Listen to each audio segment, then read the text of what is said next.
1953లో వచ్చిన అనర్హత వేటు గురించిన చట్ట సవరణ అనే అంశాన్ని ఎన్డీఏ ముందుకు తీసుకొస్తుంది. ఒకవేళ అది గనక సవరణ చేస్తే అది అసలు కరెక్టేనా, సరేనా?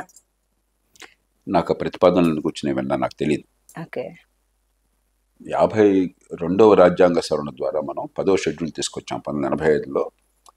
రాజీవ్ గాంధీ గారు ప్రధానమంత్రిగా ఉండగా పార్టీ ఫిరాయింపు నిషేధం అని చెప్పిన దాంతో 10వ షెడ్యూల్ 2001లో 91వ రాజ్యాంగ సవరణ వచ్చింది. దాని మీద మళ్ళీ మార్పులు చేర్పులు. 91వ రాజ్యాంగ సవరణలో లోక్సత్తా ఉద్యమం నేను కీలక పాత్ర వహించాం. ఏమైంది? మొట్టమొదటి రాజ్యాంగ సవరణలో మీరు పార్టీని కనుక ఫిరాయింపు చేసినట్టయితే ఒక వ్యక్తి చేస్తే నిషేధం ఉంటుంది, ఆయన పదవి పోతుంది. కానీ 3వ వంతు మంది కనుక చేస్తే పార్టీ చీలిగ్గా పరిగణించి వాళ్ళకి పోదు. అందుకని దేశంలో చాలామంది గేలు చేశారు. అంటే ఒక్కడు మర్డర్ చేస్తే తప్పు, 10 మంది చేస్తే ఓకేనా అని చెప్పాను. చివరికి అది తీసేశారు. దానివల్ల ఏమైందంటే మీకు 3వ వంతు మంది చీలిపోతే చీలికి ఒప్పుకుంటాం అని చెప్పి అన్నది లేకుండా పోయింది. నేను కూడా అప్పుడు సమర్థించాను దాన్ని. గట్టిగా అక్కడ చట్టం రూపకల్పనలో కొంత పాత్ర వహించాం. రెండోది, మంత్రివర్గ సభ్యుల సంఖ్యను కుదించే ఏర్పాటు జరిగింది. చాలా కాలం నుంచి మొదటి పరిపాలనా సంస్కరణల సంఘం ఆ ప్రతిపాదన చేసింది. మొరార్జీ దేశాయ్ అధ్యక్షుడు పరిపాలన 10% కుదించాలి దిగువ సభలో ఉన్న సభ్యుల సంఖ్యకు అని చెప్పని గట్టిగా అది వాదిస్తే 15% కుదించారు రాజ్యాంగ సవరణలో. కానీ నిజానికి పార్టీ ఫిరాయింపు నిషేధం పనికి రాలేదు. మనకేమీ పెద్ద దానివల్ల వచ్చిన మార్పు లేదు. ఎందుకంటే స్పీకర్ చేతుల్లో ఉంది. రాజకీయ పరిస్థితిని బట్టి వాళ్ళు చూసుకుంటారు తప్ప ప్రజాస్వామ్యం గురించి ఆలోచన ఎవరికీ లేదు. ప్రజలు కూడా పట్టించుకోవటం లేదు. మనం ఏదో బయట నుంచి గొడవ చేస్తున్నాం కానీ నియోజకవర్గంలో ఓటర్లు అడిగితే అధికారులు ఎవరంటే వాళ్ళు పక్కకు పండి మాకు పనులు దొరికితే అంటున్నారు. మూడోది, ఎన్నికల్లో ఖర్చు ఎప్పుడైతే విపరీతంగా పెరిగిపోయిందో బాగా వ్యాపారం లేని వాళ్ళు రాజకీయంలో నిలబడడం చాలా కష్టం అవుతుంది. ఒక పెద్ద వ్యాపారం అంటే ప్రభుత్వంతో లావాదేవీలు ఉంటాయి. వాటి ప్రతిపక్షంలో అంటే ప్రభుత్వం ఇరుకుని పెట్టచ్చు. మన దేశంలో మనకి ఇంకా చట్టబద్ధ పాలన రాలే. ఈ దేశంలో మీ వ్యాపార సామ్రాజ్యం ప్రభుత్వం దయాదక్షిణమే ఆధారపడింది ఇప్పుడు కూడా. ఈ 3 కారణాలుగా మనం ఎన్ని మాటలు చెప్పినా కూడా పార్టీ ఫిరాయింపులు ఈ రూపంలో ఆగేది కాదు.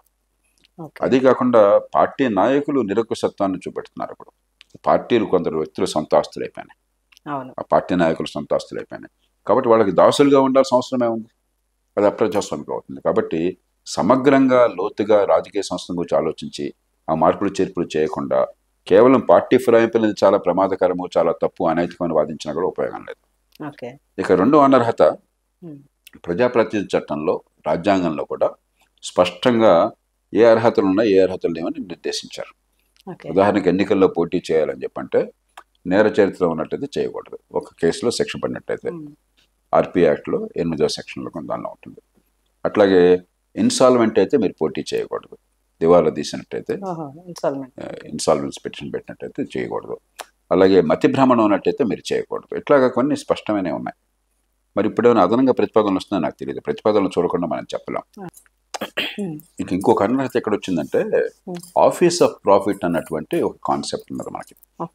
అంటే మీరు ఒక చట్టసభ సభ్యుడిగా ఉన్నట్టయితే మంత్రిగా అవ్వచ్చు తప్ప అది కాకుండా ఇతర పదవుల్లో ప్రభుత్వం నుంచి లబ్ధి పొందే పదవుల్లో ఉన్నట్టయితే మీకు సభ్యత్వానికి అర్హులు అవుతారని చెప్పాను.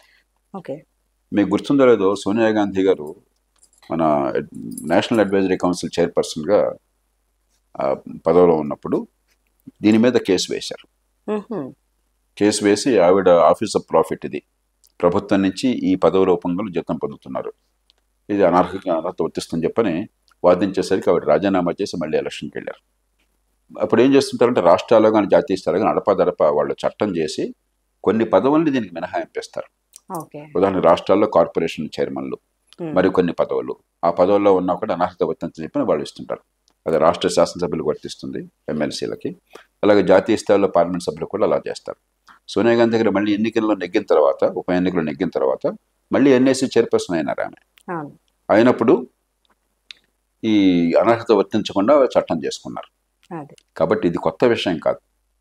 ప్రభుత్వంలో కొన్ని పదవులు ఇచ్చినప్పుడు ఆ పదవులకు అనర్హత వర్తించదు, ఆఫీస్ ఆఫ్ ప్రాఫిట్ అన్నటువంటి కాన్సెప్ట్ వర్తించదని చెప్పని ఆ ప్రభుత్వంలో ప్రతి ప్రభుత్వం చేసింది. జాతీయ స్థాయిలో చేశారు, రాష్ట్రాల్లో చేశారు, మరికొన్ని పదవులకు అలా చేస్తున్నారేమో. దాని పెద్ద గొప్ప విషయం ఏం కాదు. ఇదేమీ అంత రాద్ధాంతం చేయాల్సిన అవసరం కాదు, అంత పెద్ద విషయం కూడా కాదు.